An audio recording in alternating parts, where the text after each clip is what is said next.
greatness. Understand this principle deeply and you will avoid tragedy. Now let us go deeper. Human beings crave status. Not money, not security. Status. Money is simply one way to measure it. Status is about recognition, position, importance, and call. If you ignore this drive in others, you will constantly trigger resentment. If you ignore it in yourself, it will control you unconsciously. In every room, people are calculating their relative position. Who is respected? Who is ignored? Who commands attention? Who submits? You must become a student of these hierarchies, not to dominate blindly, but to navigate strategically. There is another law operating constantly. People see what they want to see. Confirmation bias is not an intellectual flaw. It is an emotional defense mechanism. We protect our identity by filtering reality. If someone believes they are morally superior, they will interpret neutral actions as attacks. If someone sees themselves as a victim, they will gather evidence to confirm it. Do not argue with someone's identity. Understand it. Then speak to it.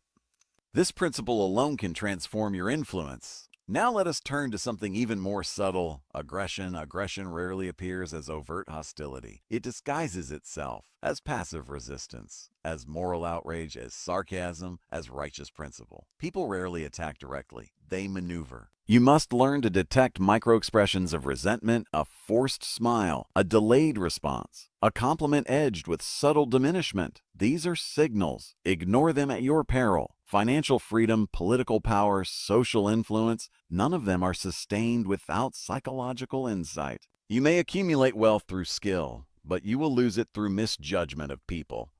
Many fortunes collapse not because of markets, but because of misplaced trust, ego battles, succession conflicts, or hidden rivalries. Understand human nature, and you protect not only your relationships, but your assets. Here is a principle of strategic wealth. Emotional discipline is the foundation of financial discipline. Markets are moved by fear and greed.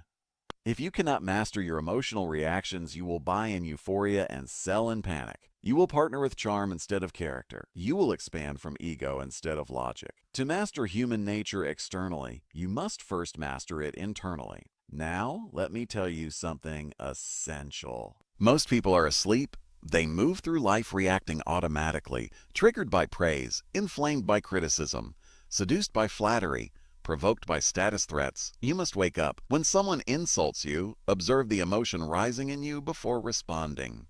When someone flatters you, question their motive. When you feel envy, analyze it rather than justify it. This pause, this space between stimulus and response, is power. It separates the reactive from the strategic.